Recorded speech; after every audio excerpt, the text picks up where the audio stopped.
Hey, welcome. Today, we are diving right into something that's, well, it's the absolute bedrock of how software thinks. We're talking about conditional statements.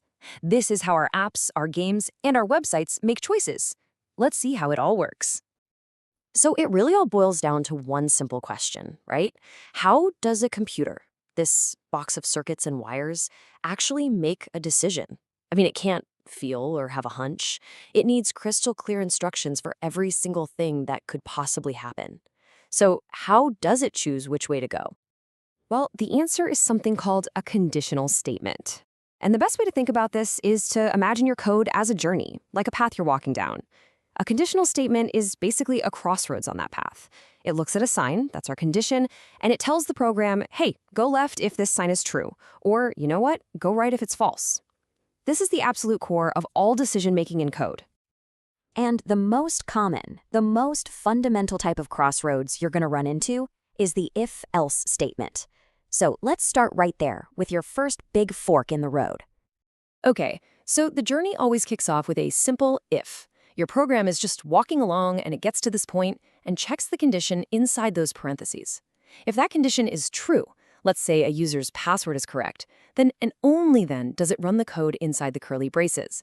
If it's not true, the program just kind of shrugs and keeps on walking right past it. But what if you need to do something very specific when the condition is false? That's where else comes into the picture. It's the other path at the fork. If the condition is true, you take the if path. Simple. But if it's false, you automatically take the else path. You have to pick one. There's no standing in the middle of the road here. Now, we all know life isn't always a simple two-way choice. Sometimes you've got a whole bunch of options. And that is exactly what elseif is for. The code first checks condition 1. If it's true, awesome. It runs that block of code and it's done. But if it's not, it moves on to the elseif and checks condition 2. Think of it like grading a test. If the score is over 90, you get an A. Else if it's over 80, you get a B. You can just keep chaining these together to handle all sorts of possibilities. Okay, so the if-else structure is a real workhorse. It's super powerful. But what about those really simple two-path decisions? Sometimes writing out a full if-else block can feel like a lot of typing for something so simple. Luckily for us, there's a much more elegant, kind of scenic route for those straightforward choices. Check out this classic example. We're just checking if a user is logged in. If they are, we set their status to online. If not, we set it to offline. This totally works, it's perfectly fine, but it's 4 lines of code for what is, at its heart, a very simple yes or no choice. So the natural question every programmer asks themselves is, can we do better?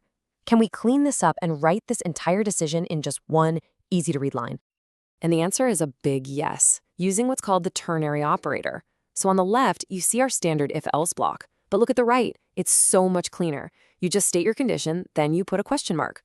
Right after that is what to do if it's true, followed by a colon, and then what to do if it's false. Boom. The entire if-else logic packed neatly into one elegant line. All right, so we've got if-else for our complex branching paths and the ternary operator for those quick little shortcuts. But what happens when you're not checking a bunch of different conditions, but instead you're checking one single variable that could have one of many possible values? For that kind of major intersection, our best tool is the switch statement. Just imagine you're trying to figure out the day of the week, and it's represented by a number. If you used if-else-if, you'd end up with this long, clunky, repetitive chain. If the day is 1, do this. Else if the day is 2, do that. Else if the day is 3. You see where this is going. It works, but it's just awkward and a pain to read. And this is where the switch statement just comes in and saves the day. It cleans this mess up beautifully. You just give it the variable you want to check, our number, then you list out each case you want to handle. Case 1, case 2, case 3, and so on. It's organized, it's super clear, and that default case at the very end, that acts like a final else to catch any value you didn't specifically plan for. And there are a couple of key rules of the road to remember for switch. First off, the order of your cases actually doesn't matter, which is nice. It gives you the freedom to organize your code however it makes the most sense. And second, for really complex logic, you can actually nest a switch statement inside of another one to handle decisions within decisions. So, we've looked at 3 really powerful ways for our code to make decisions. But how do you know which one to pick? The most important thing to remember is that each of these is a different tool for a different job. Being a great programmer is all about knowing which tool to pull out of the toolbox for the situation at hand. So here it is, the key takeaway, all in one place. Think of this as your cheat sheet. Use if-else when you're dealing with complex logic, or maybe checking several totally unrelated conditions. Grab the ternary operator when you have a quick, clean, two-path choice, especially if you're just assigning a value. And you're going to turn to the switch statement when you have one variable that you need to check against a whole list of specific possible values. At the end of the day, choosing the right conditional statement isn't just about making your code work. It's about making it clean, making it readable, and making it efficient. It's about you being the architect of your code's journey. So I guess the real question is, now that you know how to read the signs, which path are you going to code first?